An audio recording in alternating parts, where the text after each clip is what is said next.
Hi, this is Shirish Kulkarni, founder and CEO of Strot Consultech, a business consulting company focusing on small and medium businesses to help them to grow, stabilize.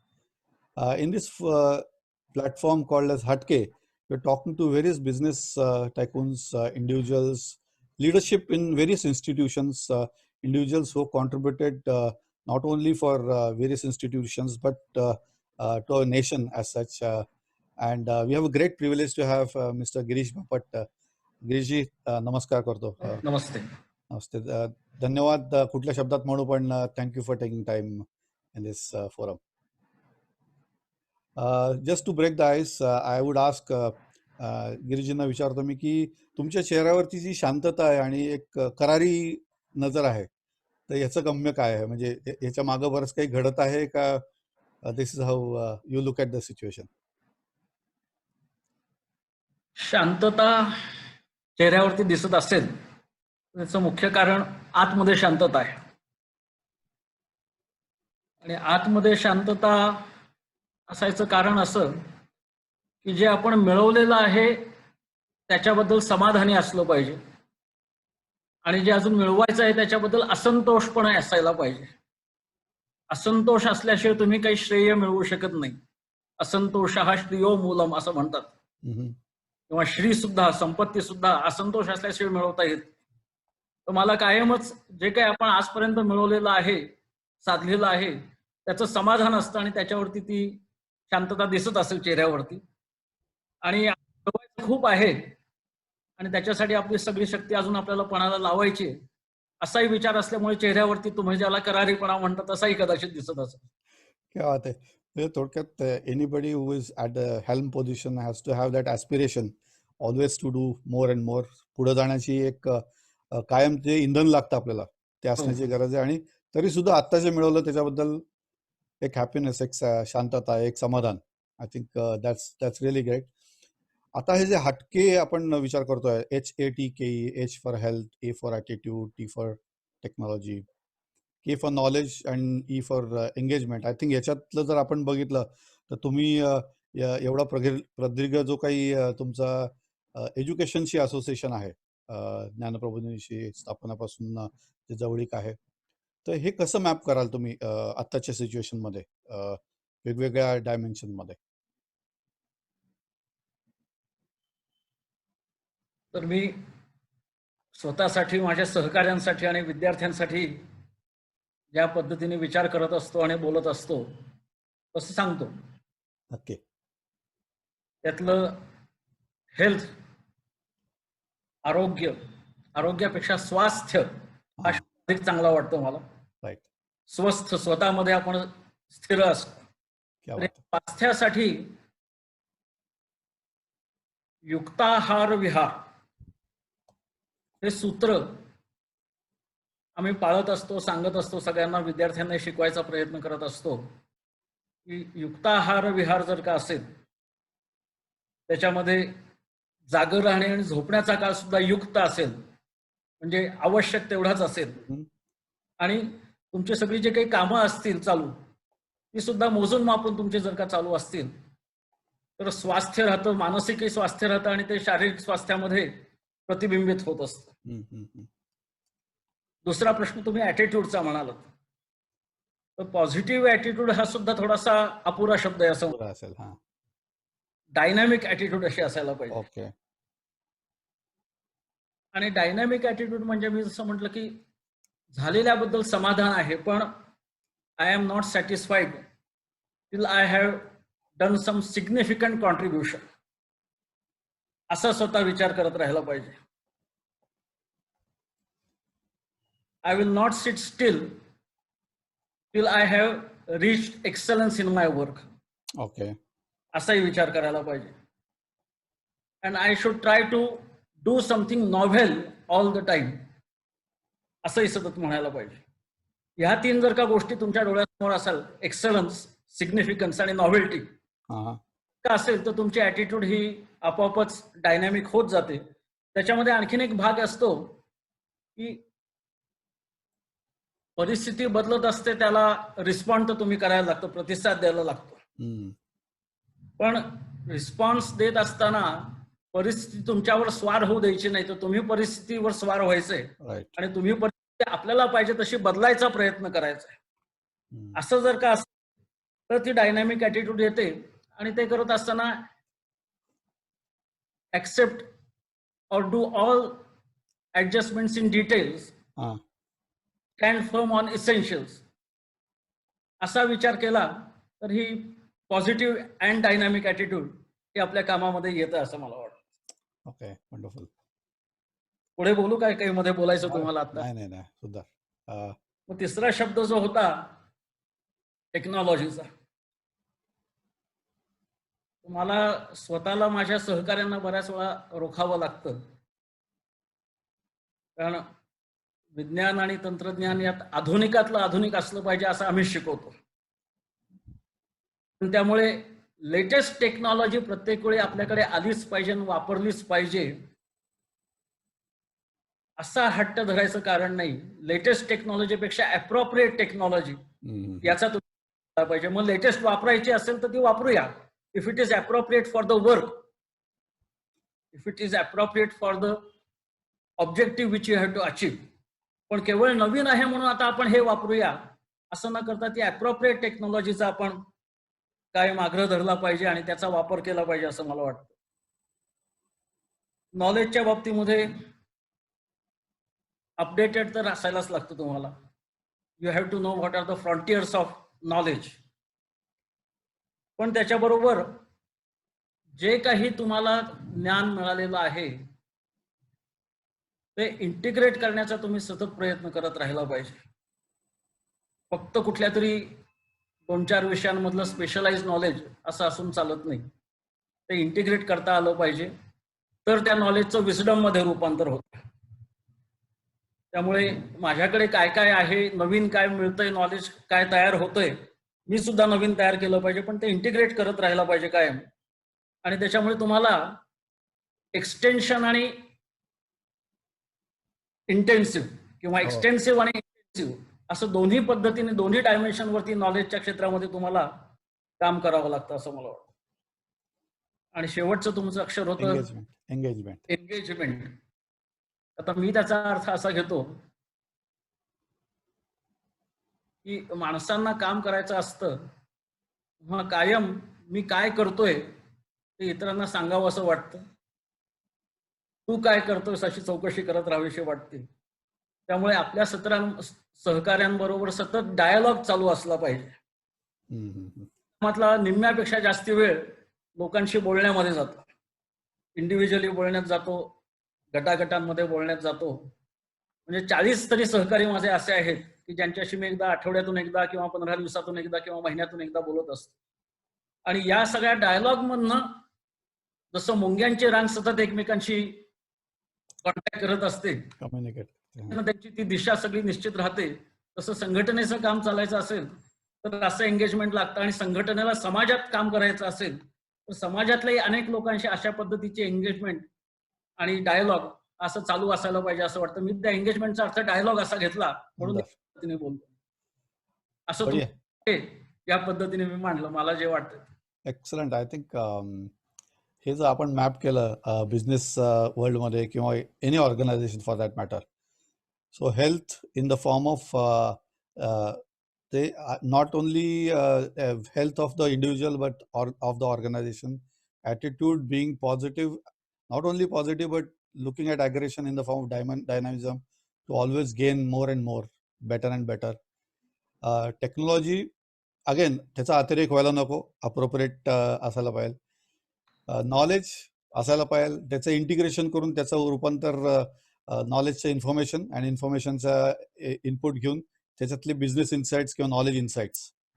आणि engagement सुंदर प्रकारे मांडलं की तुम्ही dialogue could be with the world, could be employees, it could be anything in that ecosystem. I think brilliant. लीडरचं थोडक्यात तुम्ही leader असताना काय काय गोष्टी करायला पाहिजे. आणि या सगळ्या गोष्टी तुम्हाला असं वाटतं की या सगळ्या गोष्टी इतक्या मूलभूत आहेत की त्या कुठल्याही ऑर्गनायझेशनला, मग पॅन्डेमिक सारखं जरी संकट म्हणतो आपण त्याला, पॅन्डेमिकची सिच्युएशन आली तर ह्या सगळ्या लिव्हर्स आपल्याला वापरता येतात किंवा हे सगळे मूळ जे गोष्टी वापरता येतात असं म्हणता येईल, राईट?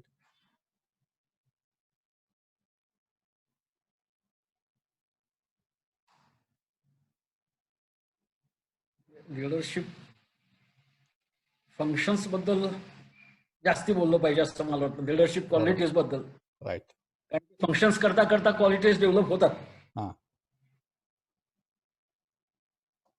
मला वाटतं पहिल्यांदा लीडरने पहिली गोष्ट अशी घेतली पाहिजे की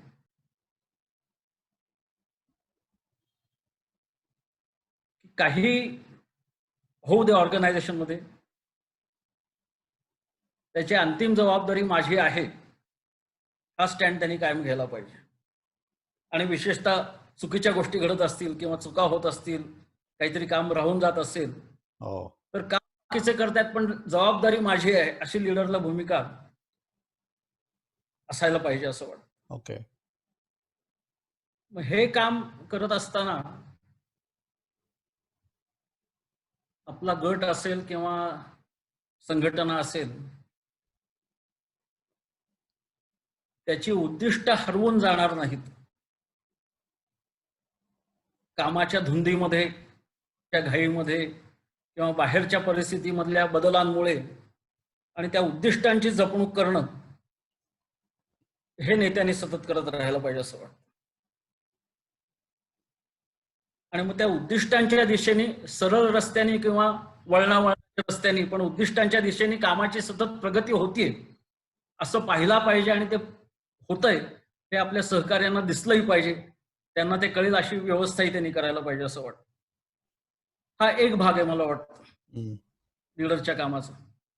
दुसरं काम जे आहे लीडरला करायला लागतं ते आपल्या कामावरती आणि कामाच्या उद्दिष्टावरती त्यांचा पूर्ण विश्वास आहे असं सहकारी मंडळ तयार करायला लागतं. त्यांचं फक्त उद्दिष्टावरती आणि कामावरती विश्वास असून पुरत नाही, त्यांना परस्परांवरती सुद्धा विश्वास असायला लागतो. त्यांना एकमुखी ठेवायला लागतं. म्हणजे कामं वेगळ्या प्रकारची करत असली आणि क्रिएटिव्ह कामं जरी करत असली तरी त्यांना एकमुखी ठेवायला लागतं. म्हणजे एकमेकांना छेद देणार नाही असंच बोललं पाहिजे असं पथ्य त्यांना शिकवावं लागतं. संघटना जिवंत राहायची असेल तर नवीन मेंबर्सची भर तुमच्या संघटनेमध्ये सतत भरत पडत राहिली पाहिजे. त्याची नवीन आवक होतीये की नाही आणि त्यांचे प्रशिक्षण होतंय की नाही याच्याकडे लक्ष दिलं पाहिजे. आणि नव्या जुन्याची सांगड घातली पाहिजे. संघटनेतले अनुभवी लोक आणि नवे लोक यांच्यामध्ये सुद्धा एक साखळी तयार झाली पाहिजे. नव्या लोकांना जुन्या लोकांचं लुडबुड होती मध्ये मध्ये असं वाटतं कामा नये आणि जुन्या लोकांना नवीन लोक आता आम्हाला डिस्प्लेस करायला आलेले आहेत असं वाटतं कामा नये. बरोबर आहे. ही साखळी जोडण्याचं काम सुद्धा करायला पाहिजे असं वाटतं. बाकी मग कधीतरी लीड फ्रॉम द फ्रंट अशी करायची वेळ आली तर एक्झिक्युटिव्ह आणि ऍडमिनिस्ट्रेटिव्ह ऍबिलिटी सुद्धा भात्यामध्ये असायला लागतात लीडरच्या. प्रत्येक वेळी तो वापरेलच असं नाही, पण आज आता मी पुढे होऊन दाखवतो कसं करायचं, अशी गरज पडली एक दोन वेळा येईल, पण ते करायची तयारी असली पाहिजे. आणि एक्झिक्युटिव्ह आणि ऍडमिनिस्ट्रेटिव्ह ऍबिलिटीज त्यांनी रोज धार लावून ठेवली पाहिजे, त्याला वापराव्यात किंवा न वापराव्यात. आणि मग याच्याबरोबर पॉलिसी मेकर, गाईड, फिलॉसॉफर त्या सदस्यांना संघटनेच्या ज्या रोलमध्ये जशी गरज असेल तसंही केला पाहिजे. तर ही लीडरची फंक्शन्स आहेत असं मला वाटतं. कुठल्याही ऑर्गनायझेशन मध्ये असलं तरी प्रमाण होईल आणि ती कामं फंक्शन्स करता करता लीडर शिकत जातो, त्याच्यामधल्या त्या क्वालिटीज ज्याच्यासाठी आवश्यक त्या वाढत जातात असं वाटतं. थोडक्यात कुठल्याही ऑर्गनायझेशन मध्ये तो मग एंटरप्रेनरशिप असेल, बिझनेस असेल किंवा एज्युकेशनल इन्स्टिट्यूट असेल, अल्टिमेट गोष्टींची जबाबदारी माझ्याकडे येते. So the buck stops at me. कुठली गोष्ट घडली बरोबर असेल किंवा टिपिकली चुकीची असेल तर माझ्यापर्यंत आल्यानंतर मी ते पुढे जाऊ देणार नाही. Stay focused on the objectives, principles, value systems, and eventually where the course is happening. Make sure that you are on that track. मार्गक्रमण बरोबर होत आहे. नंतर ट्रस्टिंग मेंबरशिप की जे नॉट ओनली प्रिन्सिपल्स वरती फोकस्ड आहेत बट ते एकमेकांच्या समाविष्ट होऊन काम करतायत उद्दिष्टांवरती पण. आणि इव्हेंच्युअली जे काही कामाची पण पद्धत आहे, तुम्ही तर कम्युनिकेशन बद्दल पण सांगितलं की कुठल्या प्रकारे एकमेकांशी छेद होणारं वाक्य पण यायला नको किंवा विधान पण व्हायला नको. वागणूक तर नंतरची गोष्ट आहे. आणि best balance between old and new or incoming and outgoing or something that is going to churn this into a next stage. की नवीन विचार असतील, माणसं तर फिजिकल असतात, विचार असतील, नवीन काही टेक्नॉलॉजी असेल, नवीन काही चेंज येणार असेल, तर तो आणि जुनाचं सांगड घालून पुढे जायला पाहिजे. आणि फायनल थिंग जी सगळ्यात येते की क्रायसिसमध्ये समजा आता पॅन्डेमिकची सिच्युएशन आहे, तर नेत्यानेच करून दाखवलं पाहिजे की ठीक आहे, हे मी करून दाखवतो, this is the thing. I believe that is the message यावगिरीजी. गुड. मुव्हिंग फॉरवर्ड, मी आता विचार करत होतो, आता थोडंसं मागं वळून बघता, you are a PhD in organic chemistry, right back in 1987, I believe, 89. You completed in 83, right, from Canada. Yes. आता म्हणजे आताचा रोल तुमचा बघता आणि केमिस्ट्री, तर हे कुठेतरी आपली केमिस्ट्री हरवली असं वाटतं का कधी कधी? का ती कधीतरी येते डोकं काढून आणि तुम्ही तिचं समाधान करू शकताय?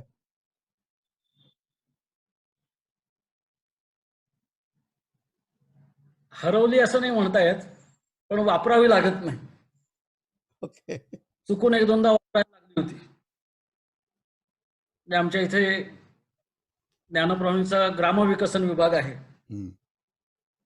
ते गोबर गॅस प्लांट किंवा बायोगॅस प्लांट याचं प्रोजेक्ट चालू होतं. आणि मग त्याच्यामध्ये मिथेन जनरेशन पुरेसं होतंय की नाही हे कसं मोजायचं, ओके. असं लक्ष त्याच्यात घालावं लागतं. किंवा डॉक्टर गोवारीकर काही काळ ज्ञानप्रवीणचे अध्यक्ष होते. हो. आणि त्यांनी DST कडून, department of science and technology कडनं फर्टिलायझर आणि पेस्टिसाइड एन्सायक्लोपीडिया तयार करायची प्रोजेक्ट घेतलेली होती. ओके. ज्ञानप्रवीणने ते पण त्यांच्याकडे मुख्य जबाबदारी होती. आता दोन्ही विषय फर्टिलायझर आणि पेस्टिसाइड हे विषय संबंधित आहेत.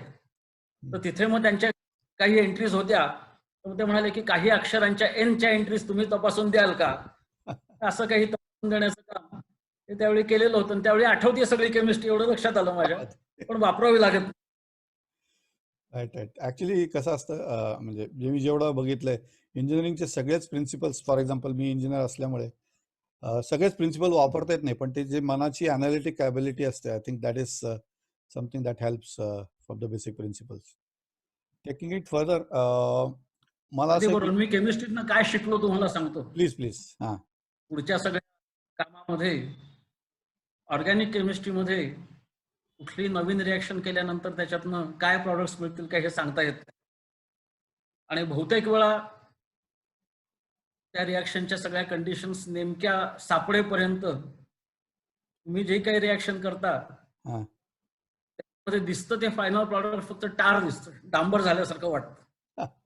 ओके. आणि त्या डांबरातनं तुम्हाला एक एक नवीन कंपाऊंड क्रिस्टलाइज करत जावं लागतं. आणि त्यामुळे रिॲक्शन्स करत असताना तिथे मी जे शिकलो की something can be salvage from everything. त्या तुमच्या रिॲक्शन व्हेसलमध्ये काही डांबर, चिखल काही तयार झालेला असेल, त्याच्यातनं काहीतरी नवीन तुम्हाला नक्की शोधून काढता येतो, प्रयत्न करत राहायचा. क्या बात आहे. केमिकल रिॲक्शनच्या रिॲक्शन्स मी बघत असतो मुख्य सगळ्या, हां. पण त्याच्यातही वेगळे घोटाळे होत असतात. पण समथिंग कॅन बी सॅल्वेज, त्याच्यातनं शिकण्यासारखं काहीतरी नक्की सापडतं. आणि ते सगळ्यांना दाखवलं तर आपले कष्ट काही वाया गेले नाही, काहीतरी मिळालं त्याच्यातनं असं वाटतं आणि काम पुढे चालू आहे. क्या बात आहे. एवढी केमिस्ट्री मी वापरतो सगळं. सुंदर. ही आय थिंक ही वेगळ्या प्रकारचाच व्ह्यू आहे की एखादी गोष्ट ऑप्टिमिस्टिकली कशी घ्यावी. आता एखादी घटना घेतली आणि ती आपल्या मनासारखी नाही घडली, किंवा आपल्या संघटनेच्या मनासारखी घडली नाही, ऑर्गनायझेशनच्या नाही घडली, बिझनेसच्या दृष्टीने नाही घडली, so still you can learn a lot. All experience is basically for learning, and it could be commercially called as for failure. पैसे गेले, हे बंद केला, पण त्याच्यातून लर्न काय केलं? I think that is what you are saying. तसं जरी टार झालं, डांबर झालं, तर you can extract. Amazing amazing message आहे. केमिस्ट्री बद्दल कधी मी अशा प्रकारे बघितलं नव्हतं केमिस्ट्रीकडे. वंडरफुल. एखादी ऑर्गनायझेशन, आता एखादी नवीन इनिशिएटिव्ह असेल, तर एंटरप्रेनरचा विचार असतो किंवा की ती अजैव कशी होईल, ती पूर्ण कंटिन्युअसली न बंद होता कशी चालू राहील पिढ्यानपिढ्या, वर्षानुवर्ष, over generations, over years.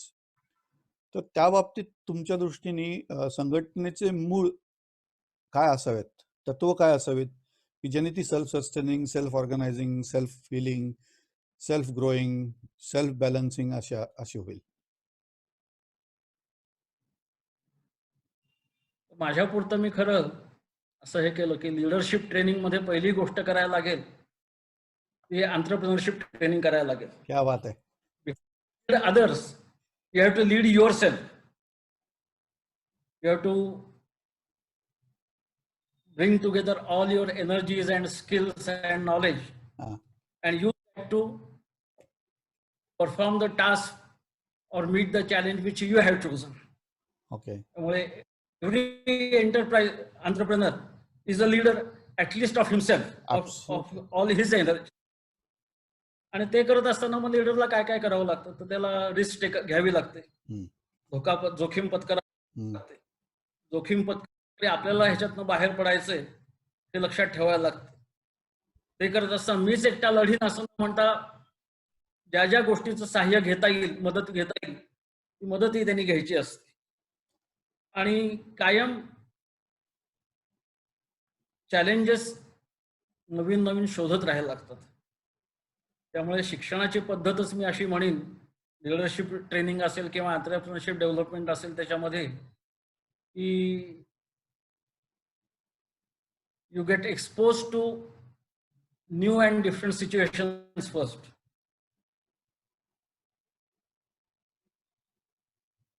Try to look back and recollect how you faced that new experience. And again, if you have to face similar situation, what you will do? Take up that challenge and see that you succeed in that. And try to internalize all this process. हे जो करतो तो चांगला entrepreneur होऊ शकेल असं मला वाटतं. तो लीडरही चांगला नक्की होऊ शकेल. त्याला फक्त आणखी सोशल स्किल्स त्याच्यानंतर शिकायला लागतात.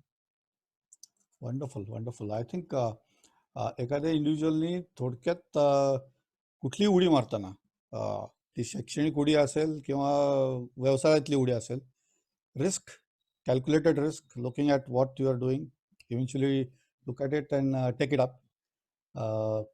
इव्हेंच्युअली स्वतःला स्किल बनवणे, स्वतःला स्किल करणे त्या एरियामध्ये, आणि त्यातले नवीन नवीन चॅलेंजेस आणि कंगोरे ओपन करत जाणे, स्वतःला एक्सप्लोर करत आणि सिच्युएशनला एक्सप्लोर करत. I think that is amazing way of keeping entrepreneur always on the toes, to learn new things and to explore new things and maybe generate new avenue for the business. Wonderful. I think त्याच अनुषंगाने माझ्या डोक्यात एक प्रश्न येतो की education आणि industry याच्यामध्ये इंडस्ट्री अकॅडमिया, इंडस्ट्री हे कायम, आता इंडस्ट्री असेल किंवा समाज असं म्हणू आपण, की समाजाला लीडर्स पाहिजे, समाजाला एंटरप्रेनर्स पाहिजे, समाजाला तयार विचार करणारे विचारवंत पाहिजे, आणि प्रोसेस घडती ही एज्युकेशनमध्ये घडते. काही काही ठिकाणी आउटकम माहिती आहेत, काही काही ठिकाणी आउटकम क्लिअर नाही आहेत. तर ती ट्रान्सलेट करून इंडस्ट्री अकॅडमिया हा ब्रिज, हा सेतू बांधायचा आहे, आणि तेच महत्वाचं काम ज्ञानप्रबोधिनी सारखे इन्स्टिट्यूशन्स वर्षानुवर्ष करत आले आहेत. तर हे प्रचंड अवघड काम आहे. तर हे कसं मॅप करता तुम्ही? म्हणजे ब्रिज बांधणं म्हणणं सोपं आहे, पण it is all a process, right? हे करत असताना दोन गोष्टी करायला लागतात, की एज्युकेशन मध्ये if you are preparing students to participate in various fields of society at their adult stage, then they have to know what happens in the various avenues of the society. शिकत असताना, शाळेमध्ये कॉलेजमध्ये शिकत असतानाच त्यांना हे exposure मिळायला पाहिजे की इंडस्ट्रीमध्ये काय होतं, बिझनेसमध्ये काय होतं, ट्रेडिंगमध्ये काय होतं. बरोबर.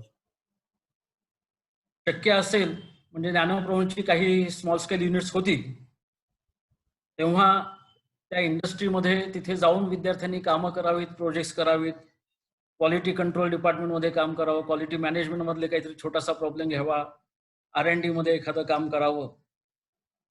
अशा पद्धतीचे अनुभव आम्ही द्यायचो आणि त्याचा उपयोग व्हायचा. म्हणजे एबीसी कसं करायचं.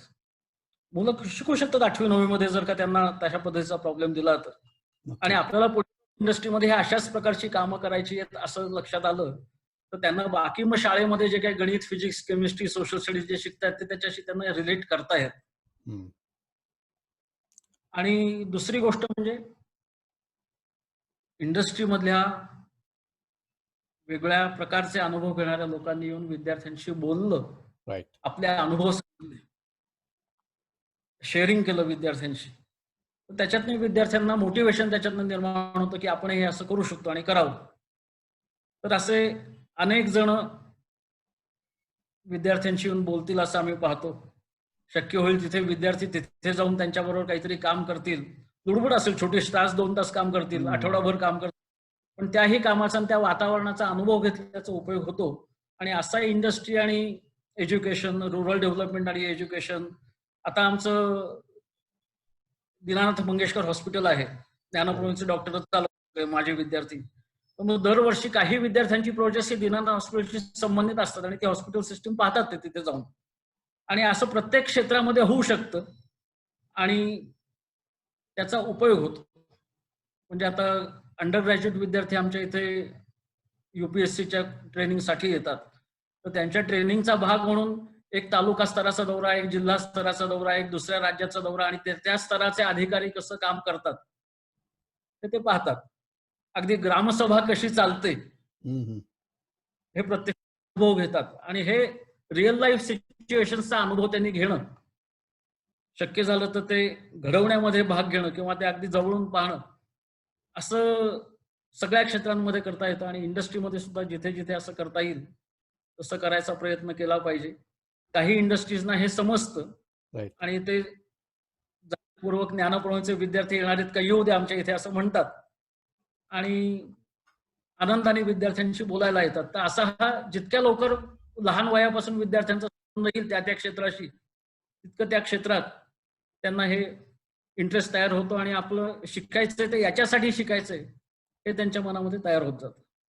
तर ती जी उत्सुकता आहे, जसं मला एक छोटस गोष्ट आठवते की तिथं जी प्रयोगशाळा आहे ज्ञानप्रबोधिनीमध्ये, त्याचं नाव धडपड असं आहे. धडपड बेसिकली म्हणजे त्यांची जी तळमळ आहे, त्यांना जे नवीन गोष्टी करायची आहे आणि ते पडणार आहेत, त्यांना एक्सपेरिमेंट करायचे आहेत, त्यांना ट्रायल्स करायचे आहेत, त्यांना एक एक करून बघायचं आहे. मे बी केमिस्ट्री असेल, let it be any experiment, scientific experiment असेल, तो त्या लेवलला त्या एजमध्ये त्यांना करायला देणं आणि त्याचा वाव मिळणं, I think in it self is a great part of the institution. हा एक नक्की मला दिसतो भाग.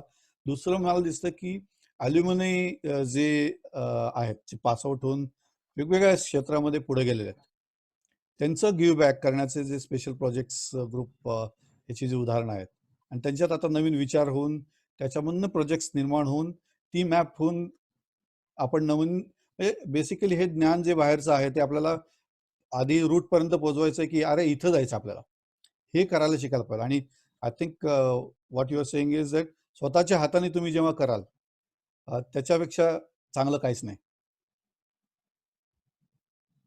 बरोबर. Wonderful. I think switching a little bit on, हा थोडासा असं मला विचारावंसं वाटतंय आणि थोडं आपण कॉन्ट्रोवर्शियल नको करायला, पण बुद्धिमत्ता हा विषय आहे. पण मी असं विचारतो जनरिकली की एखादा लीडर असेल, दोन प्रकारचे लीडर म्हणलं की एक साधा म्हणजे त्याच्या एज्युकेशननी कमी असं म्हणण्यापेक्षा तो कमी सजाण आहे आणि एक अत्यंत बुद्धिमान आणि अतिशय सजाण आहे.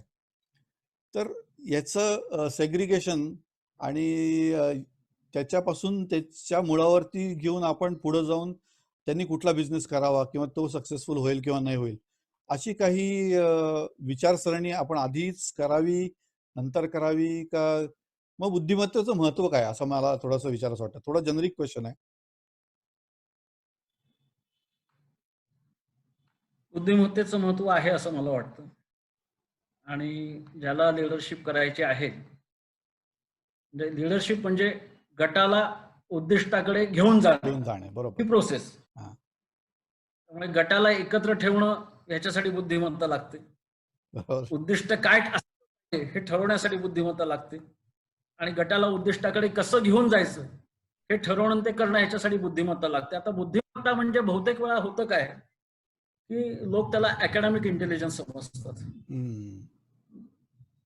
शाळेचा किंवा कॉलेजचा अभ्यासक्रम पूर्ण करून त्याच्यात जास्तीत जास्त चांगले गुण मिळवणं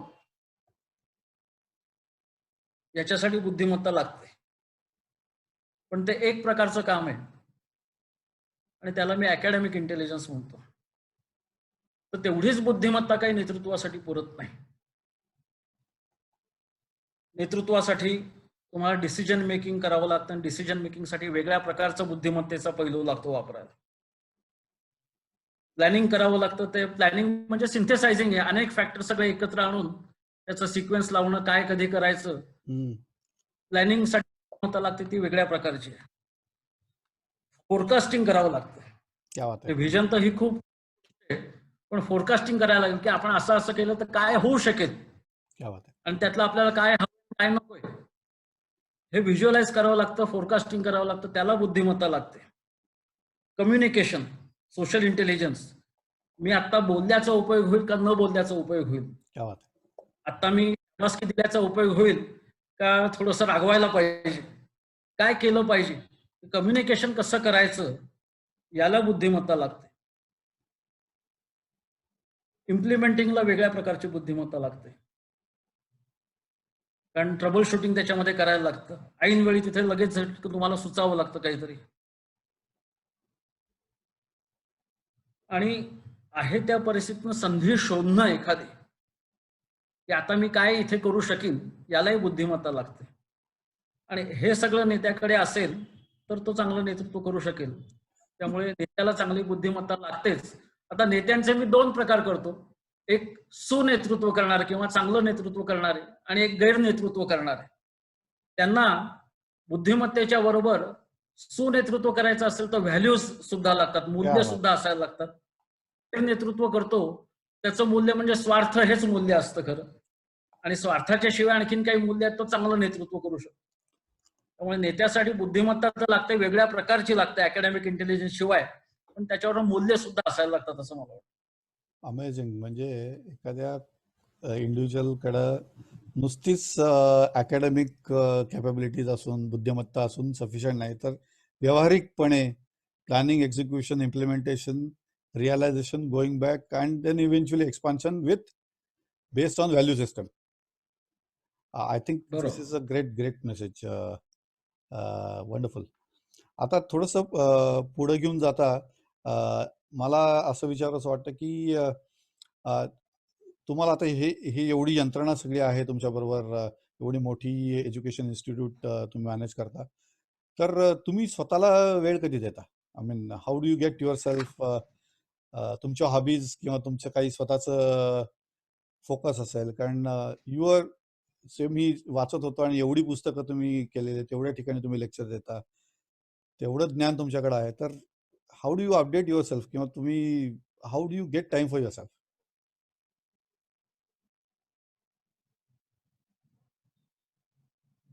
एकतर मी डेलिगेशन चांगलं करायला शिकलेलो आहे असं मला वाटतं. ओके.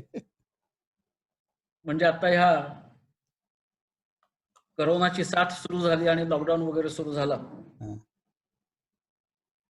तर ज्ञानप्रबोधिनीची पुणे सोडून आणखीन 6 ठिकाणी काम चालतं, 6 केंद्र आहेत. आणि आता लॉकडाऊन झालंय तर काय करायला पाहिजे ते त्या 6 केंद्रांवरच्या प्रमुखांनी कोणीही मला विचारलं नाही. आम्ही असं करतोय असंच त्यांनी मला सांगितलं. आणि असं होऊ शकलं ह्याचं कारण आमचा आधी पुरेसा संवाद होता. आपण काय करतोय, कशासाठी करतोय हे माहिती आहे. त्यामुळे असं डिसेंट्रलायझेशन केले असल्यामुळे प्रत्येक बारीक सारीक गोष्टीचं मला काळजी करावी लागत नाही. तेवढं सोपून दिलेलं आहे लोकांवरती आणि ते चांगलं जबाबदारीने करतात आणि आपण एका टीमचा भाग आहोत असं म्हणून करतात. आणि दुसरं, माझं 3 महिन्याचं प्लॅनिंग मी करून ठेवलेलं असतं. ओके. म्हणजे कधी करायचं, बाहेर कधी जायचं, इथे कधी थांबायचं, कुठल्या मीटिंग काय आहे. आणि हे प्लॅनिंग करतानाच माझ्या स्वतःसाठी वाचन असेल, लेखन असेल, चिंतन असेल किंवा माझी स्वतःची उपासना असेल, याच्यासाठी रोजचा 1.5 तास वेळ मी राखून ठेवलेला असतो. क्या बात है. तर तसं म्हटलं तास कमी वाटतो, पण महिन्यान वर्षानुवर्ष जर का 1.5 तास वेळ स्वतःसाठी असेल, तर खूप होतो आणि त्याच्यात कितीतरी कामं करता येतात असं मला वाटतं. सुंदर सुंदर. आय थिंक मुद्दे, आय थिंक डेलिगेशनचा मुद्दा तुम्ही मांडला. स्वतःला एम्पॉवर करणे, ऑल 6 जे काही इन्स्टिट्यूट आहेत त्यांना एम्पॉवर करणे आणि स्वतःसाठी असलेला वेळ. आय थिंक 1.5 तास तुम्ही जस्ट मेजर सांगितला, बट इट इज अमेझिंग की consistently over period of years तुम्ही करू शकत असाल, तर in itself is a measure of a success असं मी म्हणेन की त्याशिवाय प्रगती होत नाही, त्याशिवाय पुढची स्टेप आपल्याला रेडी होत नाही. आय थिंक मेंटली पण आणि फिजिकल पण नाही. I think that's really great. असं मला विचारावंसं वाटतं या क्षणी की तुम्हाला मोटिवेट करणारे तुमचे रोल मॉडेल तुम्ही ज्यांच्याकडे बघता असे कोणी आहेत का, किंवा त्यांचं नाव किंवा त्यांच्याबद्दल सांगितलं तर? नाही, असं एकही रोल मॉडेल नाही असं. क्या बात आहे. म्हणजे अनेक लोकांकडनं बर. याच्याकडनं हे घेण्यासारखं, यांच्याकडनं हे घेण्यासारखं असं घेत असतो. आणि मी म्हटलं तसं की इंटिग्रेट करावं लागतं आपल्याला जे काही राईट. सगळीकडून मिळतं ते, आणि त्याच्यातनं आपलं स्वतःच एक तयार होतं. त्यामुळे आपण कसं घडलं पाहिजे असं स्वतःच बद्दलच आदर्श चित्र जे आहे तेच माझं रोल मॉडेल, आणि त्याच्यासाठी मी प्रयत्न करत असतो. अमेझिंग. म्हणजे competing with yourself and taking at many of those people that are positive, doing something different, त्यांच्यातलं चांगल्यातलं चांगलं घेत राहणे. आता एक प्रश्न मला विचारायचा वाटतो, maybe couple of last questions as we close, की तुम्हाला काही आणि आता तुम्ही या लेवलला येऊन पोहोचलेला आहात, या गोष्टी करत आहात, ग्रेट एक्सपिरियन्स, 37 वर्ष, more than 35 years you been running, पण आणि काही करायचं राहिलं असं काही डोक्यात थोडीशी दुखदुख आहे का, किंवा असं वाटतंय का की अरे हे हे करायला पाहिजे, आपण हे करायला पाहिजे नक्की, असं काही आहे का डोक्यात? अशा करण्यासारख्या बऱ्याच गोष्टी आहेत. म्हणजे आत्ताच ज्ञानप्रबोधिनीच्या शाळेचा सुवर्ण महोत्सव साजरा झाला, Correct. आणि मग वेगळे कार्यक्रम करायच्या बरोबर माझी विद्यार्थ्यांनी एकत्र तयार होऊन स्पेशल पर्पज ग्रुप्स तयार करावेत असं म्हटलं, आणि तसे ते तयार झाले आणि त्यांचं जोरात काम चालू आहे. हम्म. त्याच्यामध्ये नॅशनल इंटिग्रेशनचा एक ग्रुप आहे, आणि त्याच्यासाठी काम केलं पाहिजे असं अजून वाटतंय. डिस्रप्टिव्ह टेक्नॉलॉजीज पुढच्या काळातल्या काय असतील आणि त्याला कसं सामोरं जायचं, याचे आपण काहीतरी उपाय सुचवले पाहिजेत असं वाटतं. त्याचा एक स्पेशल पर्पज ग्रुप आहे. जेवढे स्पेशल पर्पज ग्रुप्स तयार झालेत ते सगळे अजून करायच्या राहिलेल्या गोष्टी आहेत. क्या बात आहे. त्या विषयावरती सुद्धा, आणि कलेचा उपयोग लोकांचं व्यक्तिमत्व अधिक समृद्ध करण्यासाठी कसा करायचा, याच्यावर अजून बरंच काम व्हायला पाहिजे असं वाटतं. म्हणजे कलाकारांचं व्यक्तिमत्व समृद्ध होतं, पण सर्वसामान्य माणसाचं व्यक्तिमत्व सुद्धा कलेने कसं समृद्ध होईल याच्यावर अजून बरंच काम करायचं राहिलं. असे 6-7 स्पेशल पर्पज ग्रुप्स आहेत, सगळ्या करायच्या राहिलेल्या गोष्टी आहेत अजून. Oh my God. आणि करेन असं नाही, पण सगळ्या सहकार्यांच्या मदतीने होत राहील काही ना काहीतरी. जे जे होईल त्याच्याबद्दल समाधान, आणि जे अजून बरंच करायचं राहिलेलं आहे त्याच्याबद्दल असंतोष, असं राहिलं तर काम होत राहतं. सुपर. आय थिंक तुम्ही नेक्स्ट फळी पण तयार केलेली आहे स्पेशल पर्पज ग्रुपमध्ये. प्रत्येकी 10, 15, 20, 25 जण जॉईन पण झालेले आहेत. त्याचं काम इंडिपेंडेंटली चालू आहे, आणि तरी सुद्धा त्या असं तुम्ही म्हणता की ते सगळं करायचं विचार आहे, आणि ते डेफिनेटली होईल अशी पण इच्छा आहे. त्याच्या मागचा तुम्ही शब्द हो. वापरला, असंतोष किंवा ॲस्पिरेशन, हो. ती देण्याची जी काही ऊर्जा लागेल ती पण देण्याची तुमची इच्छा दिसते. ग्रेट. ॲक्च्युली मला थांबवायचं नव्हतं, पण तुम्हाला वेळ कमी आहे, आणि तुम्ही मला शब्द नाहीत तुम्हाला धन्यवाद म्हणण्याचे, पण तरी मी मनापासून धन्यवाद म्हणतो. तुमच्यासारखं मोठं व्यक्तिमत्व जे अनेक अनुभवांनी मोठं आहे, अनेक ज्ञानाने मोठं आहे. मी ते शब्द वाचत होतो, विद्या वाचस्पती, PhD केमिस्ट्रीमध्ये. तर असंख्य ज्ञान तुमच्याकडे आहे. तर मला मनापासून तुमचं धन्यवाद म्हणावंसं वाटतं की thank you very much for coming on this platform. तुमच्याशी संवाद करायला मलाही आनंद मिळाला. धन्यवाद त्याच्यावर. धन्यवाद. एक फक्त सगळ्यांकडनं इच्छा व्यक्त करेन की तुमचे जे काही पर्सनल असतील किंवा प्रोफेशनल जे काही ॲस्पिरेशन्स आहेत, गोल्स आहेत, जे तुम्ही म्हणता असंतोष असतील, ते सगळे पूर्ण होत. त्यांना अनेक गोष्टींमध्ये तुमची संस्था, तुम्ही स्वतः वृद्धिंगत होत, अशी ईश्वराचरणी प्रार्थना करून हे थांबवतो मी. धन्यवाद. थँक्यू. धन्यवाद. बिजनेस कोई भी हो, सक्सेस की नींव हम रखते हैं. बुलंदियों को छूने की आपके अरमानों की उम्मीद जगाती जोत है, हर सपनों का हम स्रोत है. सही स्ट्रेटेजी, परफेक्ट डिसीजन मेकिंग और बिजनेस ग्रोथ के लिए हम आपके साथ कंधे से कंधा मिलाकर आपकी स्वप्न पूर्ति करते हैं. स्रोत कंसल्टेक, सिनर्जाइजिंग ट्रांसफॉर्मेशन.